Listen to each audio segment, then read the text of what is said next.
Well, you may have some comments of your own or questions. So. Martin, kommst du nach vor? Du kannst dann besser, du kennst dich auch gut aus, kurz übersetzen.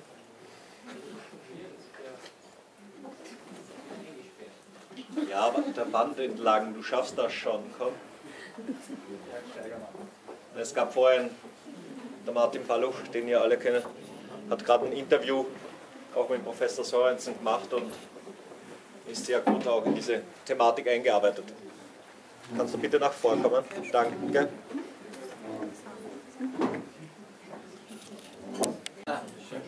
English expert. Okay. Okay. Dann warten wir. Deutsch oder Englisch? Oder? English. Two questions and two observations. First of all, thank you for this very illuminating presentation.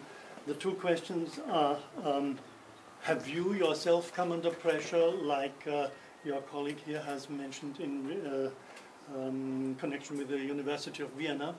Second one, when you mentioned debarking of dogs, does that imply cutting the vocal cords of dogs? Yeah.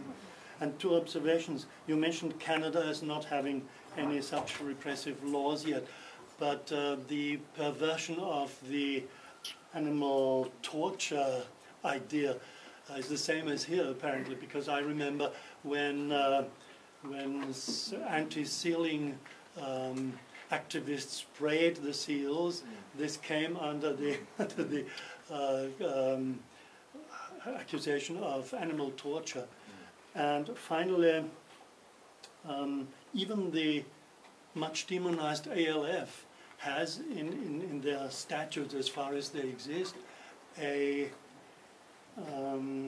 passage that says no animals, neither human animals or animal animals, should be harmed, as you said. But that's even in the statutes of the ALF, which I dared to Google, making myself vulnerable by doing that. So I'm not doing it too often, but I did it from okay, thank you. Well, it's very interesting that you pointed that out about the ALF guidelines, because in one of the studies on animal rights terrorism, they refer to those guidelines, but they conveniently leave out that section to show how serious this threat is, how terrible these people are. Canada doesn't have any specific animal rights terrorism laws, but certainly they're going to manipulate the laws that do exist and use them however they can,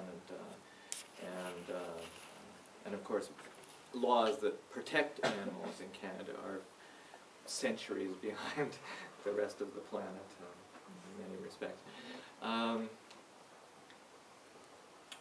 Debarking of dogs, yes, cutting their vocal cords, either to keep them quiet in vivisection laboratories, you don't want to disturb the scientists, or people who perhaps don't like the sound of their own dog barking in the backyard or something, you know, so why have a dog? My own case, fortunately, I haven't experienced anything like the trouble that Martin and others have experienced here. Only minor things.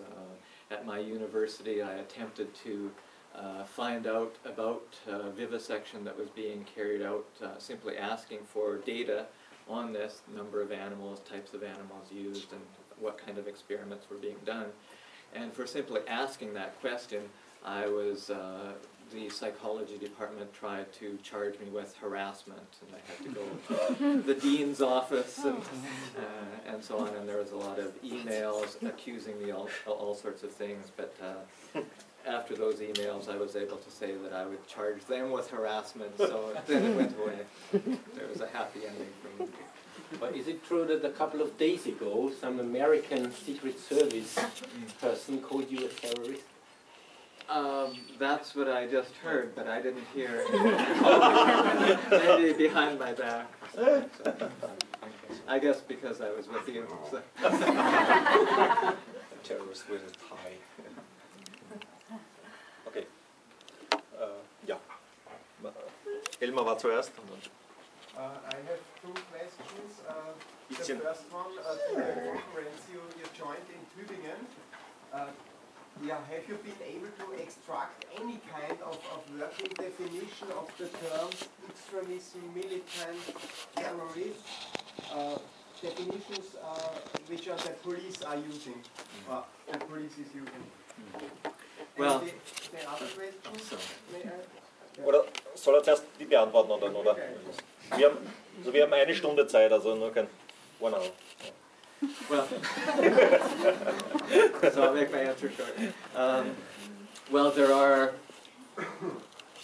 many hundreds of definitions of terrorism if you look at the academic literature. And I quoted one from the US government about life-threatening violence. But there is this, what is it, global database on terrorism database, which people were mentioning at the conference, which they seemed to find quite helpful, and it was any illegal action, what was it? Any illegal action that is intended to change the policy of a government institution or a company. Yeah. So any illegal action, So anything goes. sending black faxes. Yeah, and the other question is, I don't know much about the political system in USA or the democratic system, but I guess from any politic has to be populistic in a certain way. And how did it work in, for example, USA to portray animal rights activists really effectively comparable to Al-Qaeda, for example, to the public?